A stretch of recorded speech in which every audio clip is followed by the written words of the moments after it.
Good morning to all of you बच्चों। आज ई class में कक्षा 9 के विषय गृह विज्ञान में अध्ययन किया जाएगा। जैसा कि चैप्टर चल रहा है वायु, शुद्ध वायु का महत्व एवं संवातन। बच्चों, वायु में जो है संवातन आज चर्चा होगी। संवातन है क्या, इसके बारे में अध्ययन किया जाएगा। संवातन बच्चों ये एक तरह से कह लीजिए कि शुद्ध वायु को ही संवातन कहते हैं। जैसे इसको छोटे रूप में परिभाषित किया जाए तो ये कहा जा सकता है कि संवातन वह क्रिया है जिसमें एक घर में या एक कमरे में शुद्ध वायु का आना तथा उस कमरे से अशुद्ध वायु का बाहर जाना ही संवातन कहलाता है। एक बार फिर सुन लीजिए बच्चों, संवातन क्रिया जैसे कमरे में शुद्ध वायु का आना तथा कमरे से अशुद्ध वायु का जाना संवातन कहलाता है। बच्चों, कोई भी वायु हुई, किसी भी प्रकार की वायु हुई, अगर स्थिर है तो कुछ समय के बाद वह दूषित होना शुरू कर देती है।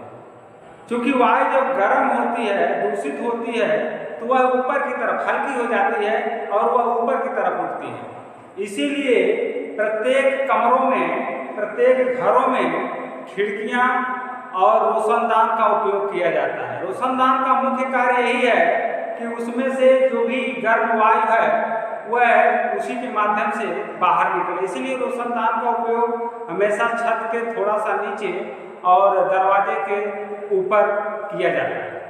इसमें उस रोशनदान के मतलब अंदर से अशुद्ध वायु को बाहर निकालने के लिए वहाँ एग्जॉस्ट पंखे का भी उपयोग किया जाता है। एग्जॉस्ट पंखे लगा देने से उसमें जो है उस कमरे की अशुद्ध वायु को आसानी से बाहर निकाला जा सकता है।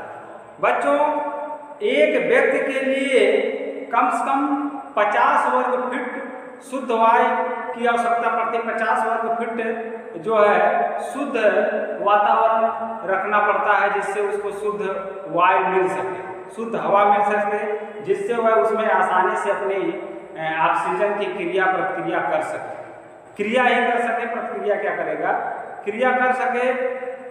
बच्चों, यह है संवातन क्रिया। यह शुद्ध वायु जो है हमको पेड़ पौधों से प्रकृति द्वारा अधिक प्राप्त होती है। पेड़ पौधों से प्राप्त होने से जो है पेड़ पौधे हमारे एक गार्जियन कह लीजिए हैं।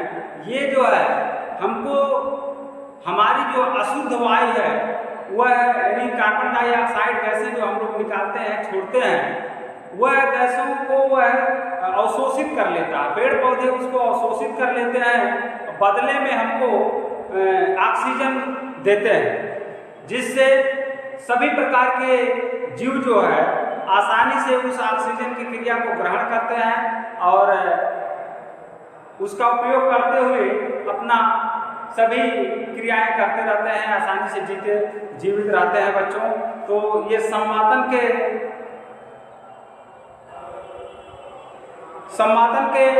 जो है हम शुरू कर रहे हैं।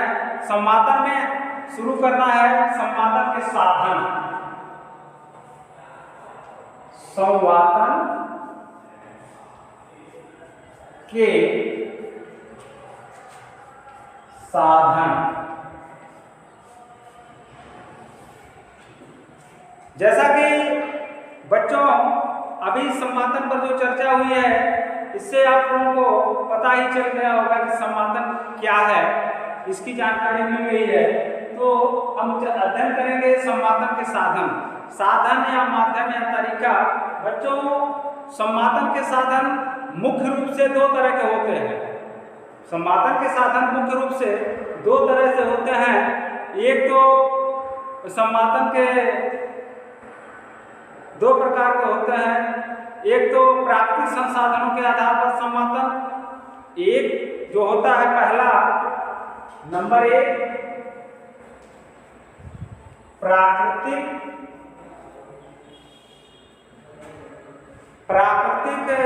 संसाधनों के आधार पर,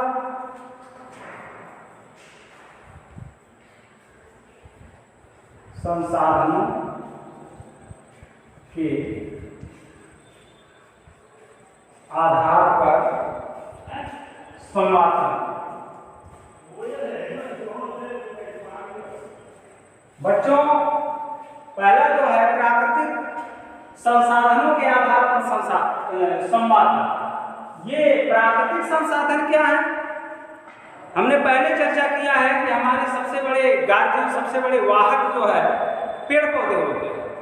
तो प्राकृतिक संसाधनों के आधार पर संवादन व्यवस्था जो है,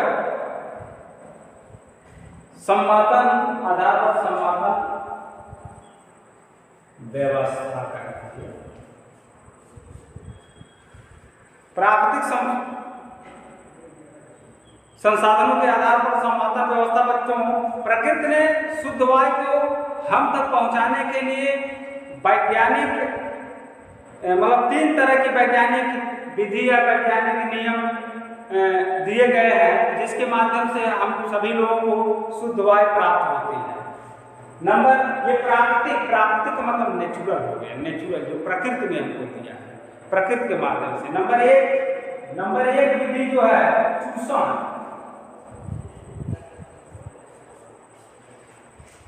चूषण विधि।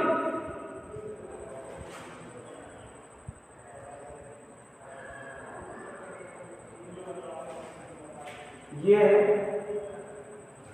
चूषण विधि। चूषण है क्या बच्चों? जैसा कि सभी गैसों का एक विशेष गुण है कि वे सदैव अधिक दबाव के स्थान से कम दबाव वाले स्थान की ओर जाते हैं या आते हैं। इस तरह की क्रिया को चूषण क्रिया कहा जाता है। एक बार फिर सुन लीजिए, चूषण क्या है इसको समझ लीजिए कि चूषण में एक सभी गैसों का एक विशेष गुण होता है कि वे सदैव एक स्थान से दूसरे स्थान तक माने अधिक दबाव के स्थान से कम दबाव वाले स्थान की ओर जाते हैं। इस क्रिया को चूषण क्रिया कहते हैं। जैसे में आप समझ लीजिए कि रबड़ का ट्यूब जैसे एक स्थान से खींच लिया फिर अपने स्थान पर पहुंच गया, मतलब अधिक दबाव के कारण खींच गया फिर अपने स्थान पर पहुंच गया। ये अधिक दबाव के कारण उस वहां से कम दबाव वाले सभी हट गए। उसी तरह से फुटबॉल में अधिक दबाव के कारण ही भरी हवा जो है भरी जाती है। हवा भरने वाले पंप में दबाव ज़्यादा होता है, जिससे फुटबॉल में हवा आसानी से भर दी जाती है। ये पहले प्राकृतिक संसाधनों के आधार पर संवादन व्यवस्था का पहला पॉइंट रहा बच्चों, चूषण। अब दूसरी विधि है, दूसरा तरीका है, दूसरा माध्यम है, दूसरा साधन है संनयन।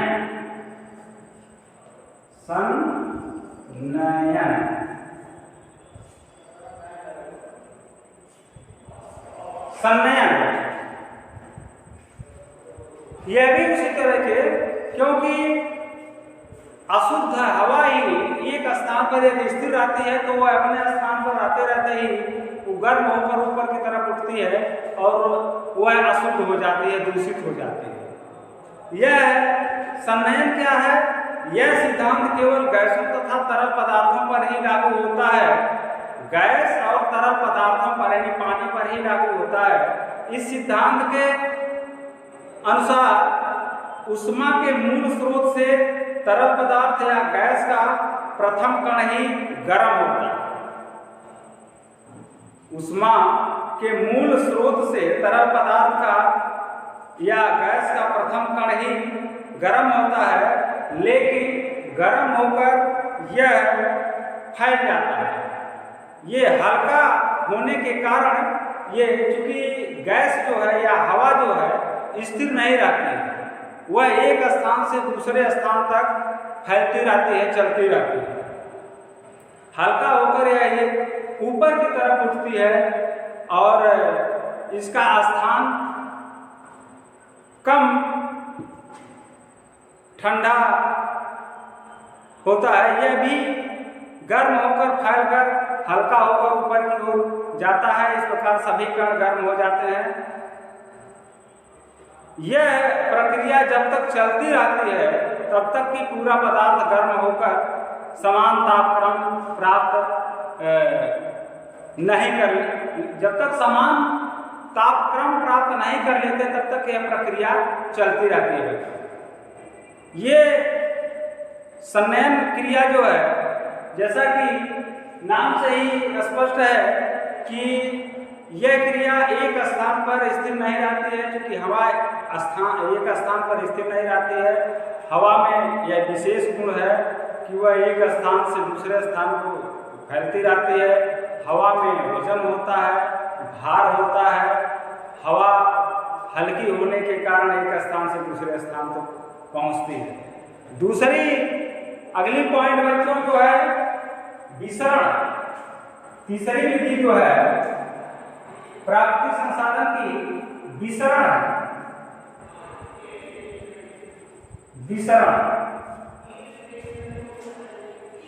विसरण बच्चों, चूंकि सभी प्रकार की वायु में यह गुण होता है। पहले ही चर्चा किए हैं कि हवा जो है एक स्थान से दूसरे स्थान तक फैलती रहती है। एक गैस एक स्थान पर एकत्रित नहीं रहती है। वह विसरण के गुण के कारण एक स्थान से दूसरे स्थान पर, विसरण के गुण के कारण ही एक स्थान से दूसरे स्थान तक फैलती रहती है, एकत्रित होती रहती है। इसलिए इस गुण विशेष के कारण वह स्थान बदलती रहती है। यानी विसरण माने फैलने के कारण ही अपना स्थान बदलती रहती है। प्रयोग के लिए एक स्थान में कार्बन डाइऑक्साइड गैस व दूसरे स्थान में ऑक्सीजन गैस भर दी जाए तो देखने पर थोड़ी देर में दोनों गैसों में आदान प्रदान हो जाती है। इससे यह पता चलता है कि बच्चों यह क्रिया एक स्थान से दूसरे स्थान तक होती रहती है। ये संनयन की क्रिया जो है ये स्थान इसमें चेंज होता रहता है बच्चों। इसके साथ साथ बच्चों संवादन के लिए प्राकृतिक व्यवस्था क्या होनी चाहिए। जैसे घरों में खिड़कियां और दरवाजे लगा देने चाहिए। खिड़कियां दरवाजे लगने से हवा जैसे कमरे में दूषित नहीं होती है, स्थिर नहीं होती है। यदि स्थिर होती है तो खिड़की दरवाजे खुलने पर उसमें शुद्ध वायु के दबाव के कारण उसमें अशुद्ध वायु खिड़कियों और दरवाजों के माध्यम से बाहर निकलना शुरू कर देते हैं।